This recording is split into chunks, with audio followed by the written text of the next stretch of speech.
Margaret Ellsworth had lived most of her 58 years in quiet obscurity, tucked away in the small brick house on the corner of Harrow Street and Brindle Lane, where the hedges grew high and the curtains were always drawn by 6 o'clock sharp. Her life was not one of adventure but of gentle, predictable routines. Teaching English literature at the local secondary school, marking essays under the soft yellow glow of a desk lamp, feeding the garden birds every morning, and walking home with a well-worn leather satchel swinging from her hand. She had no husband, no children, and few friends beyond the polite greetings exchanged with neighbors and the occasional chat with the kindly shopkeeper at the corner store.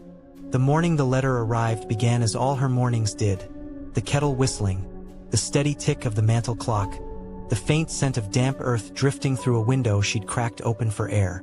The world outside was still silvered with mist, and Margaret had sat with her tea, watching it curl from the cup, and the sound of the postman's boots crunched across the gravel path. Usually, his deliveries were mundane: utility bills, charity appeals, or the occasional flyer for a takeaway restaurant she would never try. But this morning, she noticed something unusual. Through the frosted pane of the front door, she saw the shadow of his hand slip not one but 2 envelopes through the slot, and one of them landed with an almost ceremonial weight. The envelope was thick, heavy, and cream-colored, the sort of paper that spoke of money and formality. It bore a wax seal in deep burgundy, pressed with an unfamiliar crest, an ornate H surrounded by curling ivy leaves. Margaret paused before picking it up. There was something faintly unsettling about it, as though it had come from a place not entirely tethered to her quiet corner of the world. Her name was written in looping, careful script: Miss Margaret Ellsworth, followed by her full address. Not dear occupant, not a typed label, but ink, real ink, slightly smudged where the pen had lingered too long. She carried it into the kitchen as though it might break. Setting it on the table, she fetched her reading glasses, her hands strangely hesitant. The wax seal cracked under her thumb with a soft, decisive sound. Inside, the paper smelled faintly of something. Not perfume exactly, but old wood and perhaps a hint of smoke. But though it had been stored somewhere ancient, the letter was written on embossed stationery from Weatherby Sons, solicitors at law. And the words within made her read them twice before she could believe them. Dear Miss Ellsworth, we regret to inform you of the passing of Lady Isabel Hawthorne of Hawthorne Grange, Devonshire, on the 12th of September of this year. As stipulated in her last will and testament, you have been named the sole beneficiary of her estate. This includes all properties, possessions, and land therein. It is our understanding you may not have been acquainted with the late Lady Hawthorne, but her wishes in this matter were clear and binding. Please contact our office at your earliest convenience to arrange for your attendance at the formal reading of the will and the transfer of ownership. Margaret stared at the page. She read it again, slower this time, as if the meaning might shift upon a second reading. She had never met a Lady Isabel Hawthorne. The name meant nothing to her. She had no family in Devonshire, at least none she knew of. Her parents had been modest people, her father a bookbinder, her mother a seamstress. Both had passed away years ago without ever mentioning any titled relations. Her tea had gone cold beside her, forgotten. The ticking of the clock now seemed louder, insistent. She turned the letter over, half expecting more. A trick, perhaps, or a mistake. But there it was in black and white. She had inherited a country estate. The second sheet enclosed was even stranger. A formal invitation to the reading of the will, scheduled for the following Thursday at the solicitor's Devonshire offices. A handwritten note at the bottom, in an unfamiliar hand, read: It is important you attend in person. Certain matters must be explained face to face. Margaret set the papers down and sat very still, the weight of the silence pressing around her. She could hear the faint rustle of the curtains in the draft, the creak of the old house as it settled. Outside, the mist was beginning to lift, revealing the neat rows of houses across the lane, the same ones she had looked upon for 30 years. And yet, she felt suddenly estranged from them, as though her life had tilted subtly, its axis shifted by a fraction of a degree. She tried to imagine what Hawthorne Grange might look like. A grand manor? A crumbling ruin? Why her, of all people? The only Hawthorne she had ever known was a character in one of the novels she taught, and fiction seemed just as plausible as the reality in front of her. The rest of the morning passed in a haze. She kept glancing at the letter, half expecting it to vanish like a dream upon waking. It remained stubbornly real, its wax seal now broken, its contents irreversible. She thought of calling someone, perhaps her colleague Elaine from the school. But what would she say? I think I might own an estate now? It sounded absurd even in her mind. By afternoon, the sky had darkened with autumn rain, and Margaret found herself pacing the narrow confines of her sitting room. Her cat, Pippin, watched her from the armchair with half-lidded eyes, as though unimpressed by human melodrama. She stopped pacing only to place the letter inside the top drawer of her writing desk, though she checked more than once to ensure it was still there. That night, she dreamt of corridors lined with portraits whose eyes followed her as she passed, of long, drafty halls echoing with footsteps that were not her own, of a vast oak door swinging open onto darkness. She woke before dawn, heart hammering, the details already slipping away like water through her fingers, except for one lingering image. A crest carved in wood, an ornate H surrounded by curling ivy leaves, the same as on the wax seal. When the morning came, she knew she would go to Devonshire. She had no idea what awaited her there. But something in the air had shifted, but the quiet life of Harrow Street suddenly seemed not enough. The next morning, Eleanor Price awoke before dawn, though she could not recall ever making the conscious decision to rise so early. The pale winter light seeped through the curtains of her modest flat like a hesitant visitor, filtering across her sparsely furnished sitting room. For years, her life had been a deliberate pattern. Lesson plans prepared with care, evening tea taken alone, weekends spent tending a few stubborn potted plants by the window. She had never been impulsive, never acted without days or weeks of weighing a choice. And yet here she was, sitting at her small kitchen table with the solicitor's letter laid neatly in front of her, a packed travel bag leaning against her chair. Still didn't feel real. Every so often her gaze returned to the embossed crest at the top of the letter, a rearing stag enclosed within an oval shield. It seemed to mock her with its certainty, as though it had always known her name, always known she would be the next to carry it. The solicitor's words had been plain and formal. You are the sole heir to the late Mr. Gregory Price's estate, known as Hollowford Manor, located in the North Riding. The name Gregory Price meant nothing to her. She had no uncles, no cousins she could remember, no warm anecdotes passed down at holiday dinners. Her father had rarely spoken of family at all, as though the topic were best left to gather dust. She had considered writing back, perhaps requesting more information. But something about the letter, or the way it had arrived without warning, compelled her to see it for herself. It was not curiosity in the ordinary sense, but rather a quiet, gnawing pull that felt older than her own thoughts. By mid-morning, she was seated on a near-empty train heading north, her bag tucked at her feet. The landscape outside the window shifted gradually from the soot-smudged buildings of the city to rolling fields the color of pale straw. Here and there, pockets of woodland broke up the openness, their skeletal winter branches twisting like arthritic fingers against the low sky. The train's rhythmic sway seemed to lull the few other passengers into a kind of communal drowsiness. Eleanor, however, remained alert, her hands folded over the letter in her lap.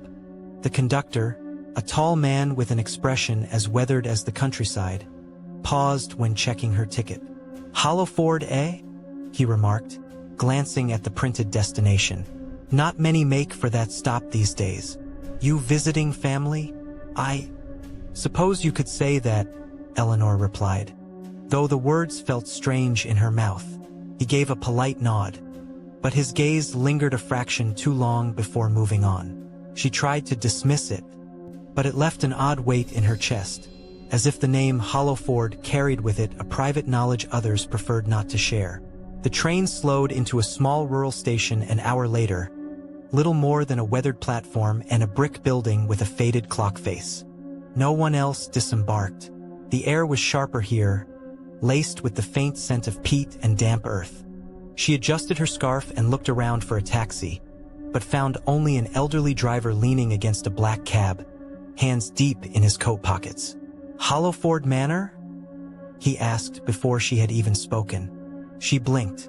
"Yes, right then. Bags in the back." His tone was neither warm nor unfriendly, just matter-of-fact, as though he'd been expecting her all along. The drive was long and winding, the road narrowing as they left the village behind. Fields gave way to thick, brooding woodland, the branches so dense they knitted together overhead in places, turning the daylight dim and greenish. Every so often, the driver's eyes flicked to the rearview mirror. But he said little. "Not many folks keep the manor these days," he said at last. "Most would have sold it off. Too much history for some." Eleanor hesitated. "What kind of history?" He gave a small, almost amused snort. "Depends who you ask. Some'll tell you it's just an old house that's seen better days. Others—" He trailed off, then shook his head. "You'll see soon enough."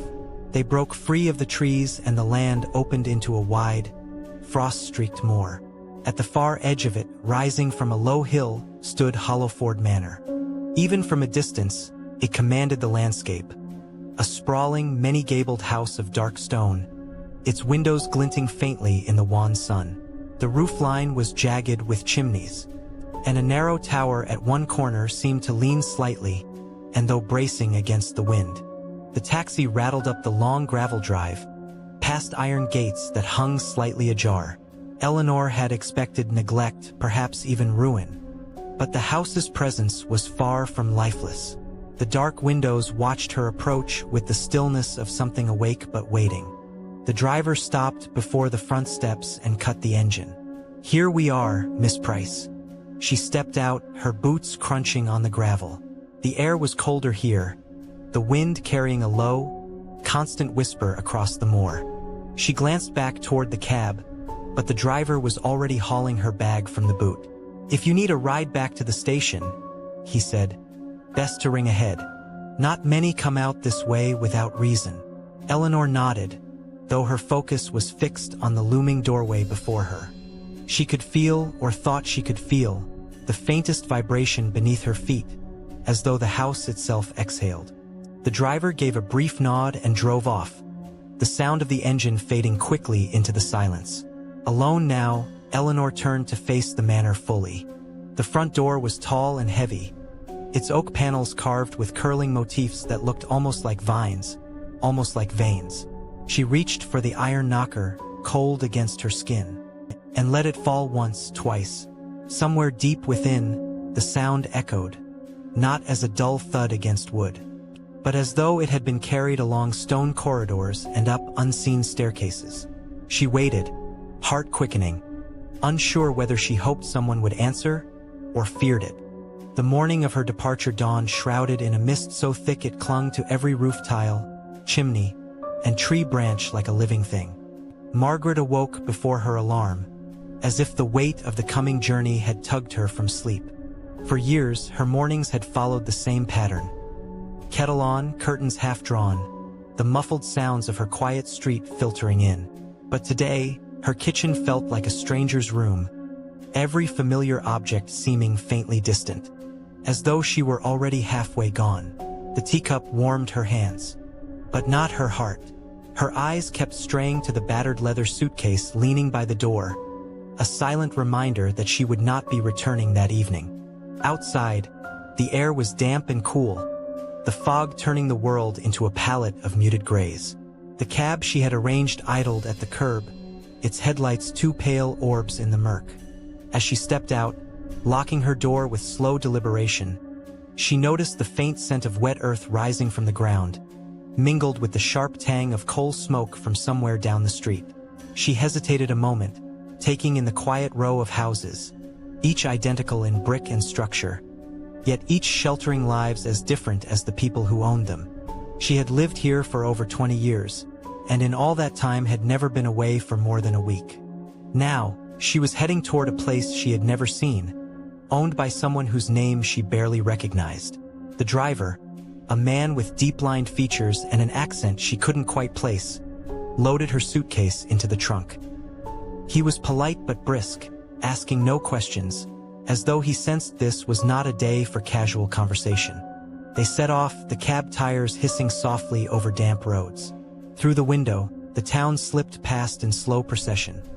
The bakery with its crooked awning, the stationery shop where she had bought countless exercise books, the worn stone church whose bells she had heard every Sunday morning. These sights, so ordinary and unremarkable, suddenly seemed imbued with a quiet gravity, as if they were bidding her a subdued farewell. Soon the streets gave way to open countryside, where the fog lay in thick, low swaths over the fields. Here and there, solitary trees loomed from the whiteness like half-formed memories. Margaret watched the landscape with a kind of detached fascination, as if she were witnessing her own past dissolve into the mist.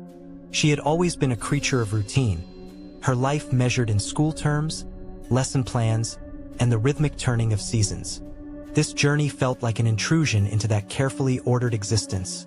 And yet, there was a part of her, small but insistent, that leaned toward it with curiosity. By mid-morning, they reached the small railway station. It was the sort of place that had been built for another age.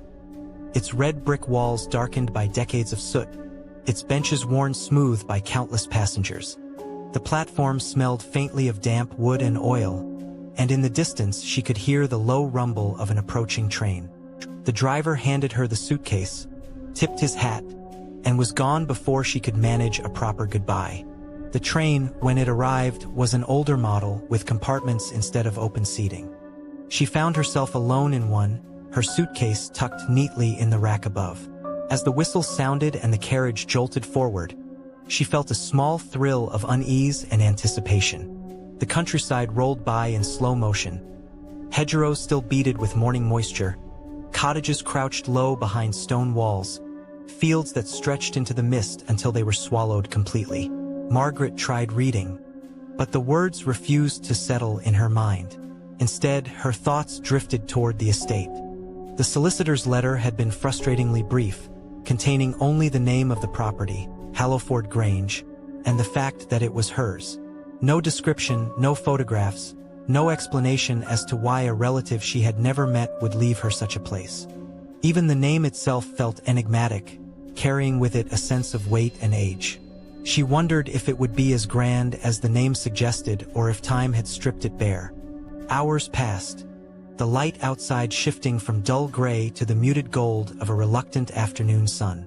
The train made fewer and fewer stops, the towns growing smaller and farther apart.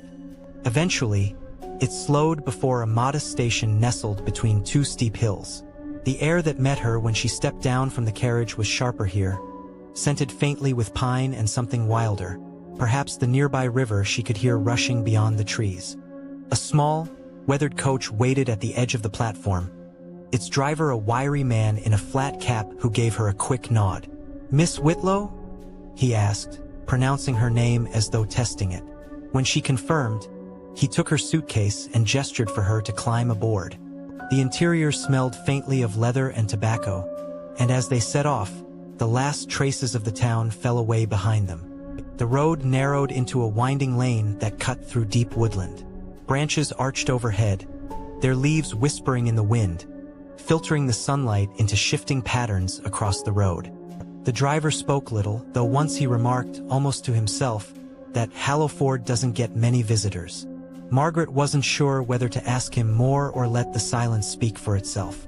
The forest gave way, eventually, to open moorland, where the land rolled in vast, wind-swept stretches. In the distance, half obscured by the returning mist, she glimpsed the dark outline of a large house. It sat atop a gentle rise, its roofline jagged with chimneys, its windows glinting faintly in the dim light. Even from here, it seemed to watch her approach with a stillness that was almost sentient. By the time they reached the gates, tall wrought iron, their design intricate but slightly corroded, the afternoon had faded toward evening. The driver pushed them open with some effort, and the coach rumbled up the long gravel drive. Margaret felt her heartbeat quicken, though she could not say whether it was from excitement or apprehension. The Grange loomed closer, its stone walls weather-darkened, its ivy-clad facade streaked with the marks of countless seasons. It was beautiful in a way, but also forbidding. She felt, for the first time, the true weight of the inheritance pressing upon her. This was not just a place. It was a legacy, a mystery, and perhaps even a responsibility she had yet to understand. When the coach came to a stop, the driver handed her the suitcase and tipped his cap again. Then, without another word, he climbed back onto the seat and drove away, the sound of the wheels fading into the mist. Margaret stood there for a long moment, the gravel crunching faintly beneath her shoes, staring up at the silent house that now belonged to her. It was then, in the gathering dusk, that she thought she saw something move in one of the upper windows. A pale flicker, gone as quickly as it had appeared. The following morning dawned pale and gray, the kind of morning where the sky seemed undecided about whether it wished to remain in winter or give way to spring. Eliza Hawthorne stood by the frost-dappled window of her small cottage, her fingers loosely holding a lukewarm cup of tea she had forgotten to drink. The solicitor's letter still lay on the kitchen table, its wax seal carefully broken, its heavy cream paper smoothed out from where she had read and reread it the night before. The words had not changed. She, Eliza, was the sole heir to Hawthorne Manor, a sprawling country estate she had never visited, left to her by a great-uncle she had never met. For years, her life had been one of unvaried routine, mornings in the dim classrooms of Rosehill School, afternoons marking papers in the staff room, evenings reading by the fireplace in her tiny home. Her world had been measured in predictable increments, each day folding into the next like neatly stacked pages. But now, an unlooked-for chapter had been dropped into her hands. And it was as though she had been handed a key to a door she hadn't even known existed. She spent the morning in a fog of decision. The estate lay in a remote part of the countryside, a full day's train ride away from her quiet village. The solicitor's letter had instructed her to arrive within the week to meet for the official transfer of the property and to receive certain personal effects of her late relative. The formality of the language unnerved her, as if the house itself were waiting, assessing whether she was worthy of crossing its threshold. By late morning, Eliza had made up her mind. She was not one to indulge in impulsive acts. But something about the letter tugged at her, a quiet insistence that she must see this place for herself. Perhaps it was a buried sense of obligation. Perhaps it was the intrigue of uncovering the life of a man who had lived in her own bloodline yet remained a stranger. Or perhaps it was something less definable. An intuition, a hum beneath the skin that told her life's path had just tilted in a new direction. Packing became an oddly ceremonial act. She folded her most practical clothes into her old leather suitcase. Wool skirts, a sturdy coat, a scarf for the lingering chill. At the last moment, she added a notebook and fountain pen, telling herself she might wish to jot down impressions of the estate, though she suspected it was more for comfort than necessity. Each item she placed inside the suitcase felt like a small commitment to the journey ahead. The train station was a modest, weather-worn building at the edge of town. Its timbers smelled faintly of coal smoke and damp wood, and the single-ticket clerk raised his eyebrows when Eliza requested a fare to Blackthorn Halt, a place few locals seemed to have reason to visit. The ticket itself felt strange in her hands, the ink crisp and unfamiliar. She bought a small paper parcel of biscuits from the station shop, thinking she might grow hungry on the long ride, though she doubted she would have much appetite. As the train pulled away from the platform, her village shrank in the distance, the neat rows of houses giving way to open fields and hedgerows tangled with frost-burnt leaves. The countryside unfurled like a slowly turning page, hills rising in quiet dignity, stands of skeletal trees casting long, deliberate shadows over the pale ground. From time to time, the train would plunge into brief tunnels, the windows reflecting her own face back at her, pale, thoughtful, and perhaps more apprehensive than she would have admitted. The further they traveled, the more the scenery changed. Villages became sparse, the train pausing at small, almost forgotten stations where no one boarded and no one departed. The air seemed to grow heavier here, as though the land carried a weight of memory. The passenger car was nearly empty. and the rhythmic clatter of wheels on the tracks became a kind of subdued heartbeat, steady but faintly uneasy. Mid-afternoon brought a veil of mist that curled along the treetops and drifted lazily over the fields. Eliza pressed her forehead lightly to the cool glass, watching as the land seemed to blur and distort, familiar shapes dissolving into shadowed suggestion. She thought of the solicitor's description of Hawthorne Manor, a property of considerable age and character, and tried to picture it. In her mind's eye it appeared as a looming silhouette on a hill, windows catching the last light of day like watchful eyes. By the time the train reached Blackthorn Halt, dusk was pressing in at the edges of the sky. The station was little more than a weathered platform with a solitary lamp casting a small pool of golden light. The wind that met her was colder than she had expected, and she tightened her coat around her as she stepped down onto the creaking boards. There was no stationmaster in sight, only a wooden bench and a faded timetable swaying gently in the breeze. A single carriage awaited her at the edge of the platform, its driver a stooped man in a dark cap who greeted her with a nod and the faintest glimmer of curiosity. "Hawthorne Manor?" he asked, his voice carrying the slow cadence of the countryside. She confirmed, and he took her suitcase without further comment, placing it carefully in the back. The journey from the station was longer than she anticipated. The road wound through stretches of moorland, their tall grasses bending under the whispering wind, and past gnarled oaks whose bare branches reached like fingers toward the dimming sky. There were no other travelers, no signs of habitation beyond the occasional flicker of a lantern in the distance. The air felt sharper here, cleaner, but tinged with something older. But though it had not entirely shaken the breath of centuries past, the last leg of the journey took them through a dense forest, where the trees crowded close to the road and the light from the carriage lamps pooled weakly on the path ahead. Eliza could hear the crunch of gravel beneath the wheels, the muted creak of the carriage frame, and somewhere far off the low, deliberate call of a night bird. She found herself gripping the edge of the seat, not out of fear exactly, but with the sense that she was passing through a threshold, leaving behind the known world for one that observed her silently, withholding its welcome until she proved herself. When at last they emerged from the trees, Hawthorne Manor came into view. It stood at the crest of a slope, its dark stone facade stark against the moonlit mist rising from the grounds. Several chimneys rose at uneven angles, and the windows glinted faintly in the scattered light, neither warm nor cold. And simply watching, the drive curved up to a set of heavy wrought iron gates, which the driver dismounted to open with a slow, deliberate push. Eliza felt a tightening in her chest as the carriage rolled forward.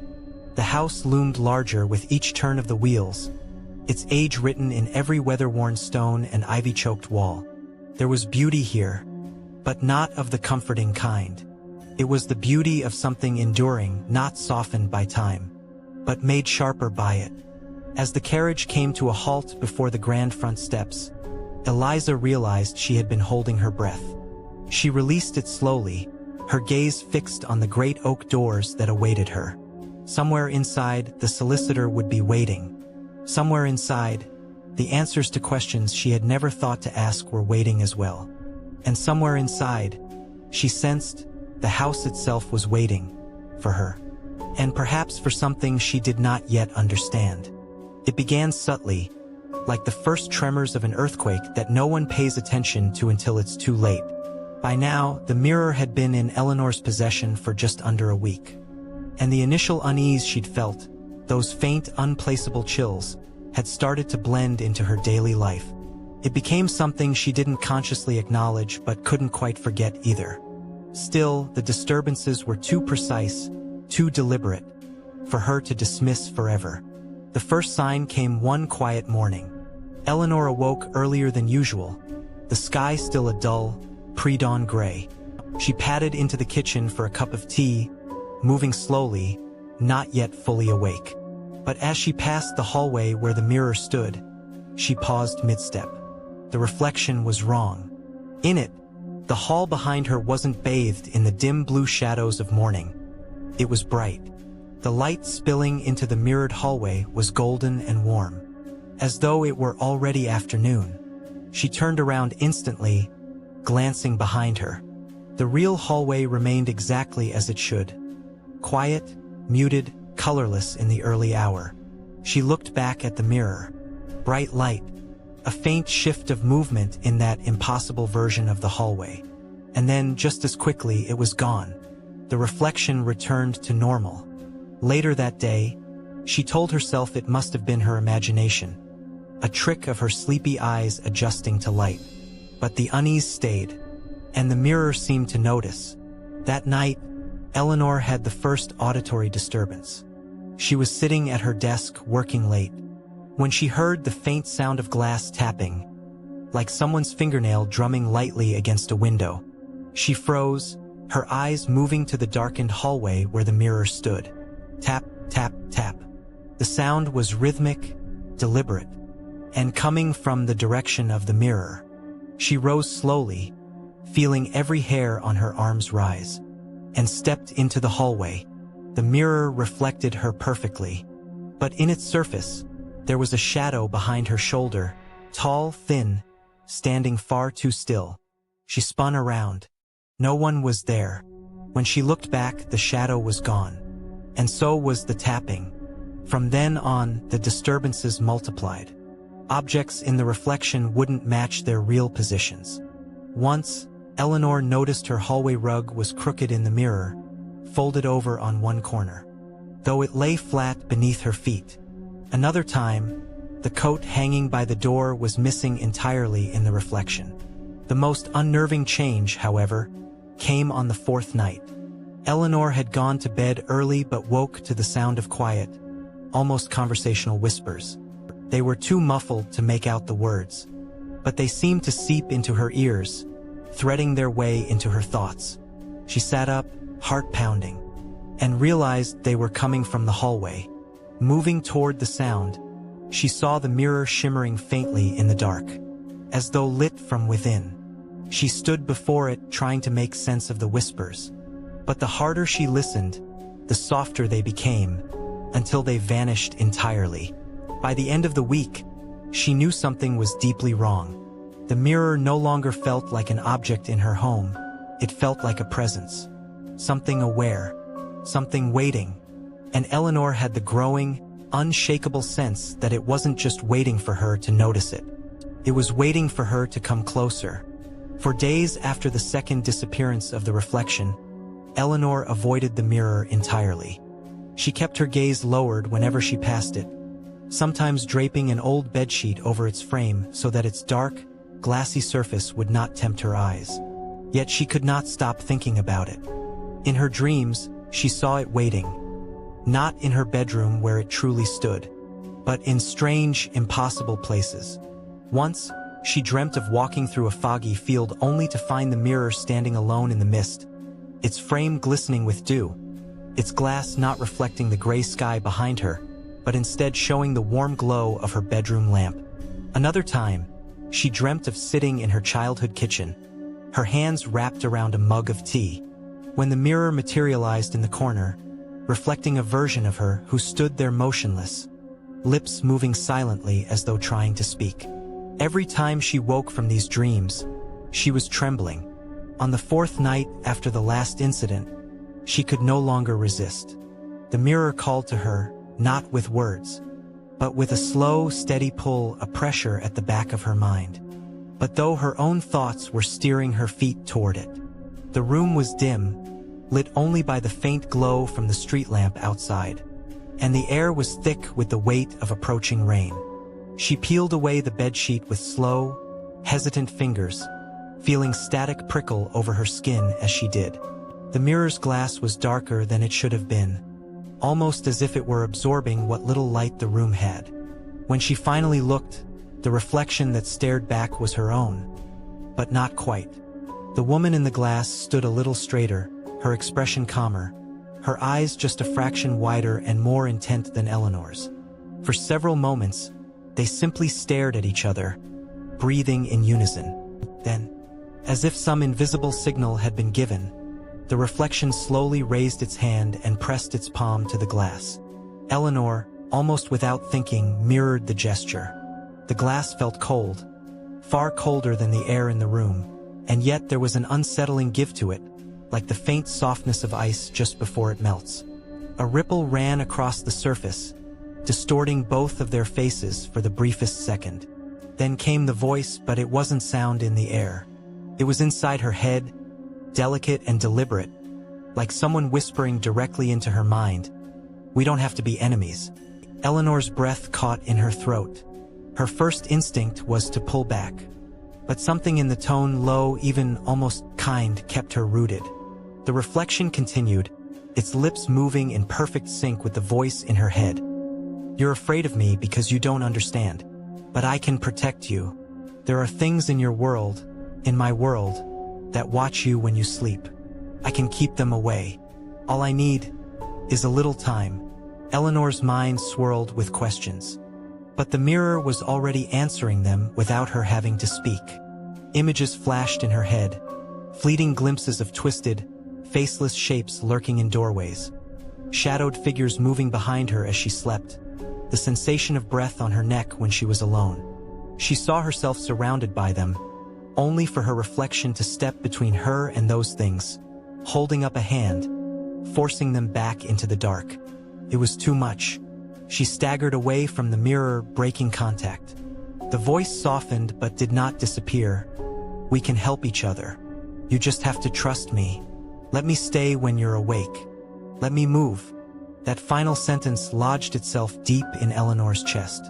"Let me move." The meaning was clear. This was not an offer of ordinary companionship. The reflection wanted freedom. But freedom where? In her room? In her world? In her? Her breathing was unsteady. She felt trapped, as though any choice she made now would seal her fate. The reflection did not pressure her, only watching with patient, unnerving stillness. Then, almost gently, it reached out one last time and placed its palm flat against the glass. After a moment's hesitation, Eleanor placed her own hand there too. The glass was warmer now, pulsing faintly under her touch, like the beat of a slow, steady heart. When she pulled away, the reflection smiled, not with malice, but with a strange, unreadable fondness. Then it mouthed a single word she could not hear but somehow understood. "Soon." That night, Eleanor did not sleep. She lay in bed staring at the ceiling, listening to the rain batter the windows, feeling as though something in her life had shifted permanently. The pact had not been spoken aloud, but it was made, and deep down, she knew the mirror would hold her to it. That night, the air inside the house felt different, thicker, heavier, as though something unseen had settled in the corners.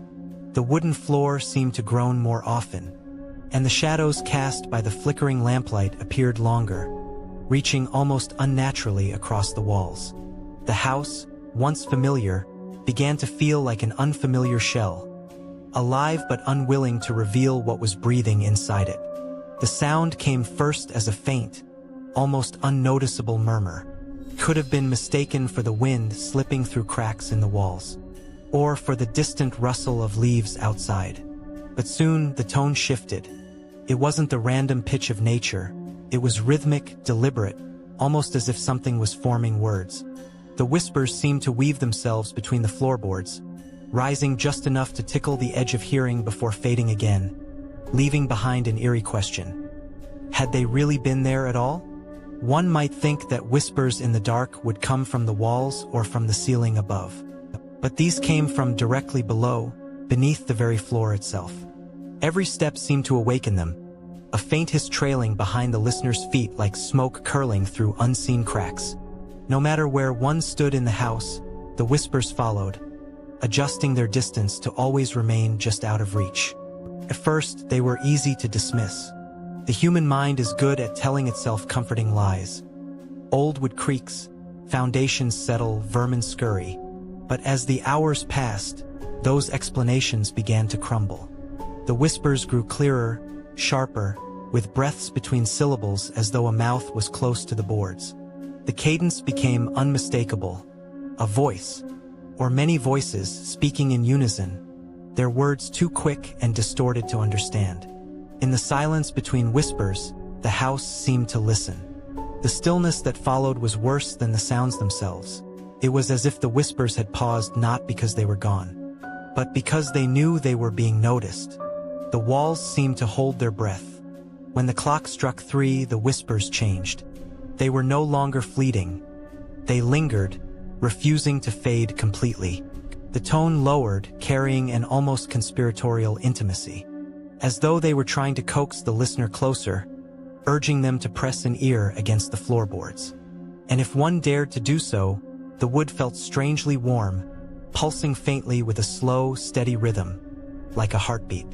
The more the whispers persisted, the more they carried a strange pull, a curiosity wrapped in dread. Sleep became impossible. Every attempt to rest was met with the certainty that something beneath the floor was waiting. And the worst part wasn't that it wanted to be heard, it was that it wanted to be answered.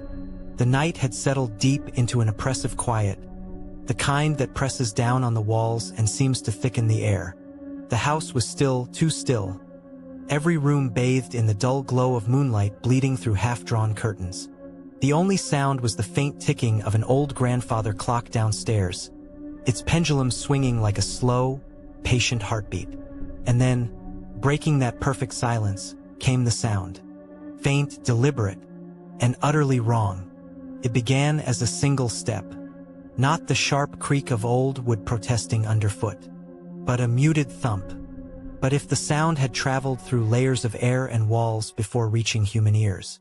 Then another step, and another. A slow, steady rhythm, spaced so far apart that it felt more like a predator stalking prey than a person casually walking. At first, they seemed to come from the far end of the upstairs hallway, just outside the last door. An unused bedroom that hadn't been opened in years. But as the minutes crawled on, the footsteps began to wander.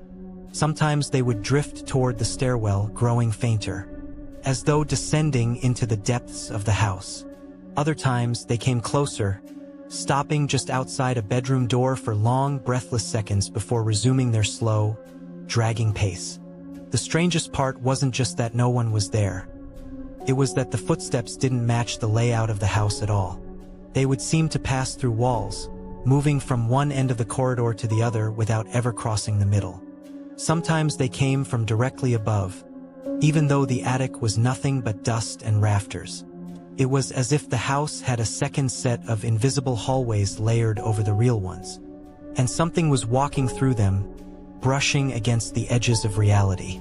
Some nights, the sound carried with it a subtle shift in the air. A cold draft where there shouldn't have been one, a faint smell of damp earth and rotting wood, or the faint brush of static along the arms as though an unseen presence had just passed too close. Other nights, the footsteps came with whispers, barely audible, like someone muttering in another room with the door closed. The words were never clear, but the tone was unmistakable, urgent, hurried.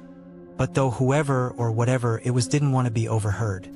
Once, in the early hours before dawn, the footsteps stopped completely for the first time in weeks.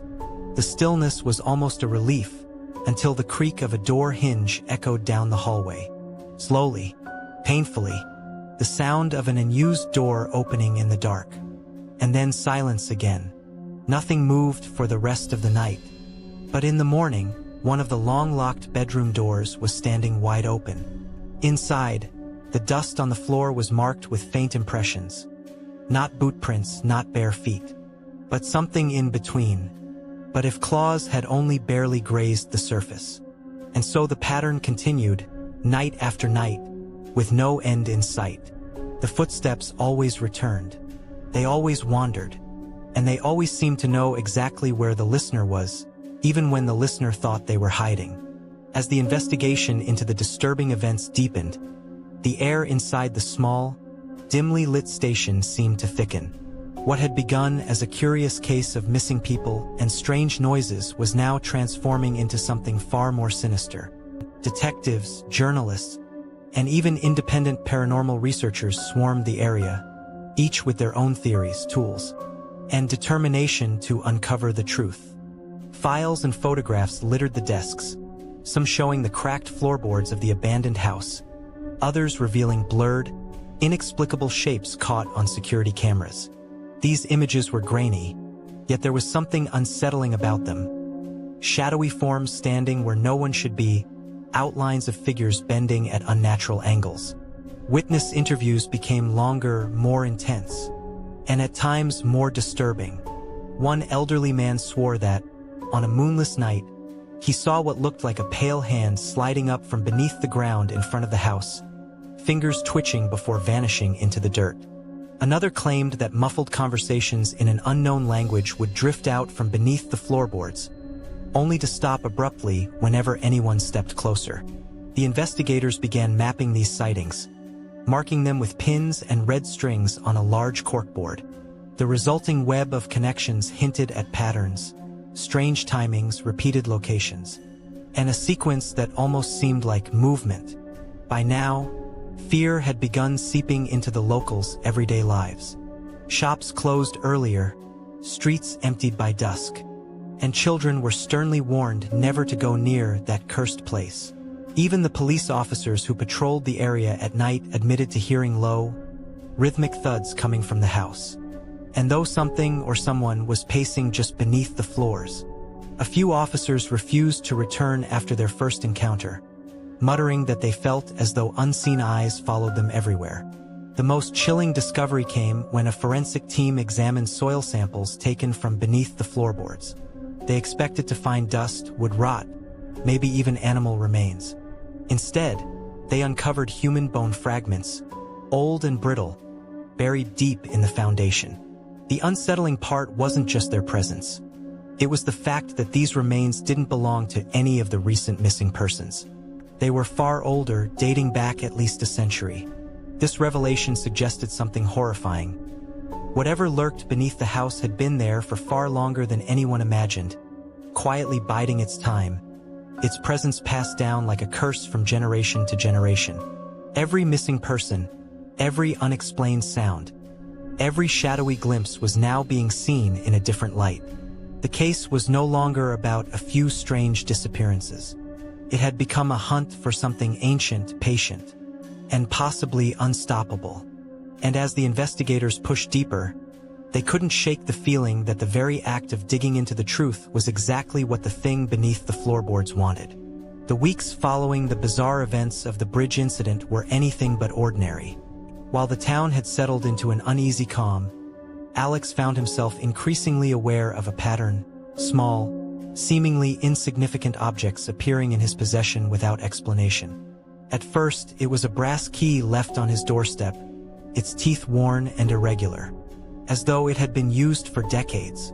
Then came the envelope, no return address, no stamp, just his name written in a careful, looping script that looked as if it belonged to another century. Inside was a folded map on parchment-thick paper, its edges singed, depicting a version of the town that did not match any modern layout. Alex tried to dismiss these occurrences as pranks, but deep down, he knew they were connected to what had happened on the bridge.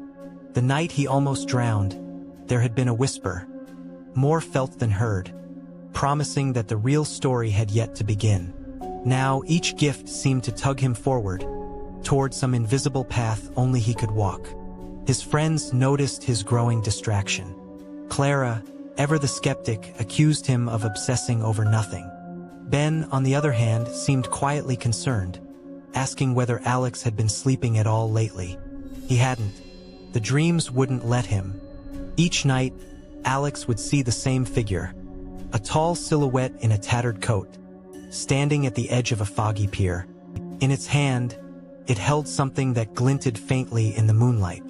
But whenever Alex tried to move closer, the dream would twist and drop him into freezing, black water. The moment before he drowned, he would always wake to find something new at his bedside. A compass with a reversed north, a lock with no keyhole, or a strip of fabric embroidered with symbols he didn't recognize. Eventually, the pattern became undeniable. Every item carried the same faint scent of salt water and pine resin, as though they'd been pulled from the depths and dried in an ancient forest.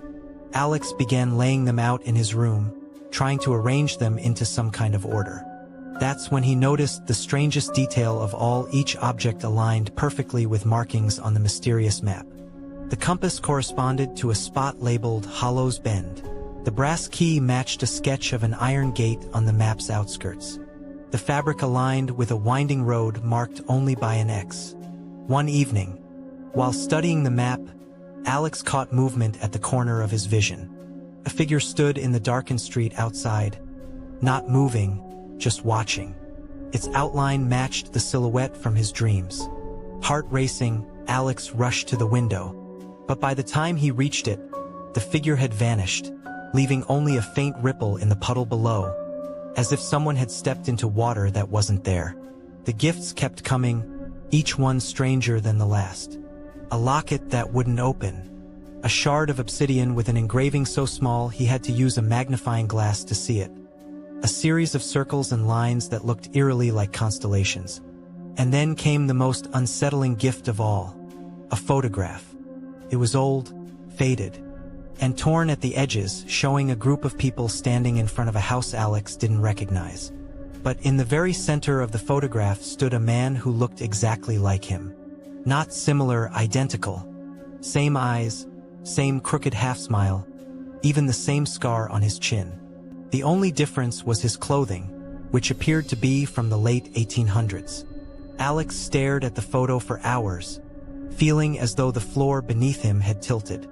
Whoever this benefactor was, they weren't just leaving him clues. They were telling him that his life was tied to something far older, far stranger than he had ever imagined.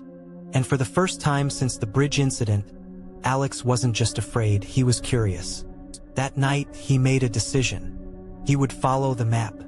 Whatever lay at the end of its winding roads and cryptic symbols, he needed to see it with his own eyes. Because deep down, Alex knew that if he didn't, the mysterious benefactor would simply keep sending gifts, until the day came when one of them wasn't just an object, but a demand. As the weeks passed, the coverage around Rachel Zegler's comments began to morph. What initially seemed like a moment of vulnerability, a young actress speaking candidly about the humiliating experience of being asked to prove her heritage, was now being reframed by various outlets, each with their own agenda. Some entertainment media platforms continued to stand by her, positioning Rachel as a powerful voice for underrepresented communities. They painted her as a modern trailblazer who had dared to confront the unspoken biases of Hollywood head-on. But other outlets, particularly those that thrived on celebrity controversy, began shifting the tone.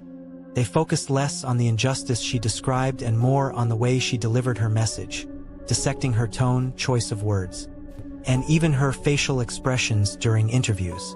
The more sensationalist corners of the internet began pulling older interviews out of context, suggesting that Rachel's frustration toward the industry was part of a broader pattern of what they framed as diva behavior. These narratives often relied on cherry-picked moments, a sarcastic quip here, a sharp retort there, to construct a version of Rachel that was more abrasive and confrontational than reality may have reflected. This wasn't accidental. It was the age-old tabloid tactic of weaving a character for public consumption, ensuring headlines would keep drawing clicks. Meanwhile, more moderate commentators tried to unpack the complexities. They noted that Rachel was young, still navigating the treacherous world of fame, and speaking about deeply personal issues in a climate where every sentence could be clipped, quoted, and reframed for maximum outrage or maximum sympathy, depending on the outlet's goal. In long-form think pieces, some journalists explored how the media often dehumanized young actresses by stripping away context and flattening them into one-dimensional archetypes. The victim, the villain, the fighter. Rachel, they argued, was being dragged into this dangerous cycle where public opinion shifted not based on the truth of her experience, but on the strategic spin applied by those controlling the narrative. Social media's role in this evolution of perception was equally pronounced.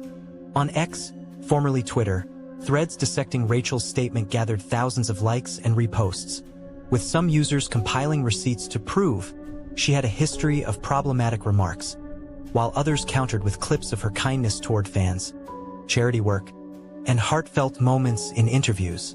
TikTok trends emerged where users would reenact her now famous interview about the heritage question, some in solidarity, others with mocking undertones. Instagram gossip pages fueled the drama by pairing unflattering paparazzi shots with captions designed to subtly frame her in a negative light. This shifting media narrative also impacted Rachel's professional landscape. While her core fanbase remained loyal, certain brand partnerships grew hesitant, worried about potential controversy lingering over their campaigns.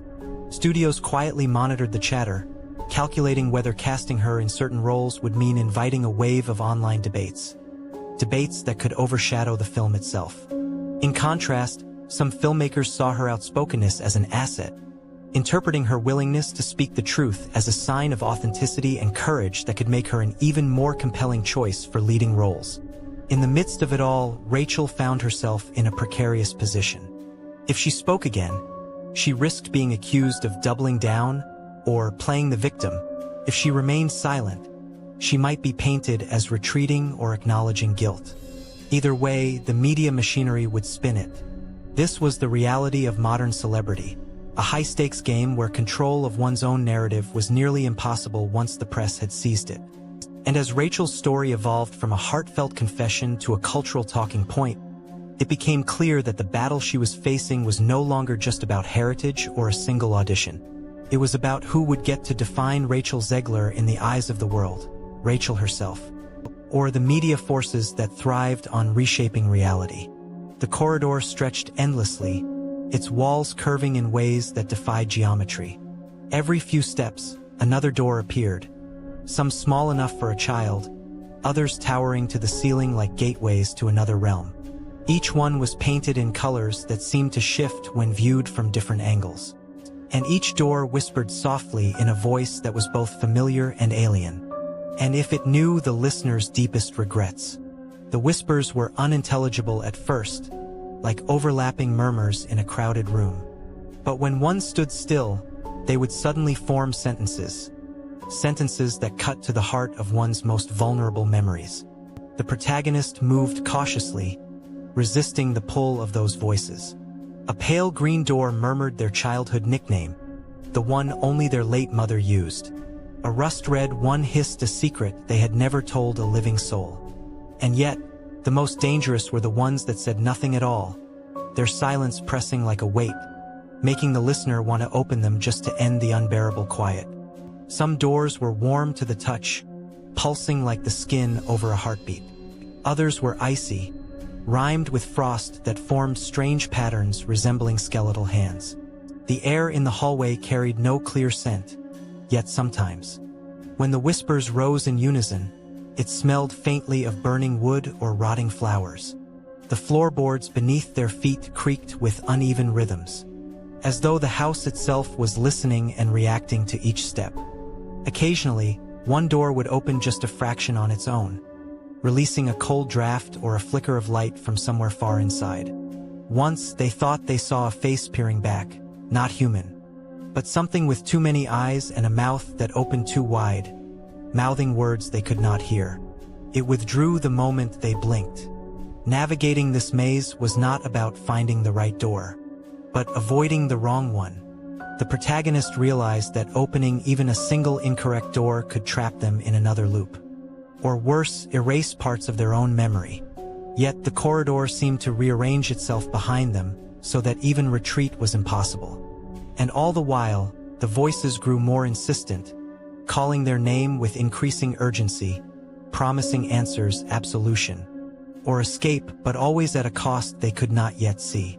The once trusted sanctuary of the heart had now become a fractured, haunted space where the walls seemed to lean inward, as if conspiring to swallow its occupants whole.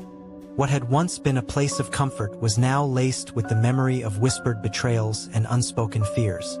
In the half-light, the air felt too heavy to breathe, pressing down with the weight of all that had gone wrong.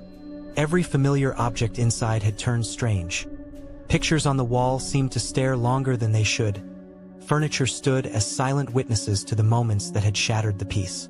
The floorboards groaned not with age, but as if they held their own grief, aching with the memory of footsteps that once carried laughter but now carried secrets.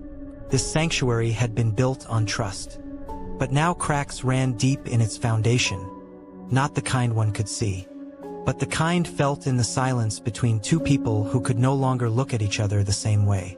The quiet was deceptive, masking the turbulence beneath, like calm water over a riptide.